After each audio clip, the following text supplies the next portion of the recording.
አብዛኞቹ የኤአይ ሞዴሎች እንደ አንድ ነገር ግን እንደ ትልቅ አንጎል ሆነው ይሰራሉ።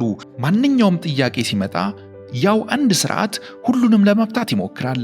ይህም ብዙ ኃይል፣ ጊዜና ወጪን ይፈልጋል። ዲፕሲክ ግን ሌላ መንገድ መረጠ። ሚክስቸር ኦፍ ኤክስፐርትስ የተባለ አርኪቴክቸርን ተጠቀመ። ይህንንም በቀላሉ ለመረዳት ሞዴሉን እንደ አንድ ትልቅ ዩኒቨርሲቲ አስቡት። የሂሳብ ጥያቄ ከመጣ ወደ ሂሳብ ባለሙያ ይሄዳል። የኮዲንግ ጥያቄ ከመጣ ወደ ኮዲንግ ባለሙያ ይላካል። ሌሎቹ ክፍሎች ትዕዛዝ እስኪመጣላቸው ድረስ ስራ አይሰሩም። እስከዚያ ድረስ ግን ተዘጋጅተው ይጠብቃሉ።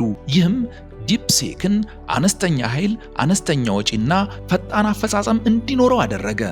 ዲፕሲክ ያደረገው ይህ ብቻ አልነበረም። ከዚህ በላይና ባሻገር ብዙዎችን ያስደነገጠ ውሳኔም አሳልፏል።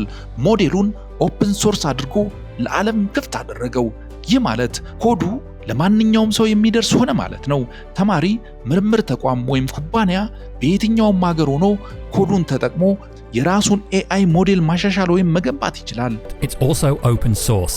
Developers can inspect the code, modify it, and run it on their own servers, even for commercial use.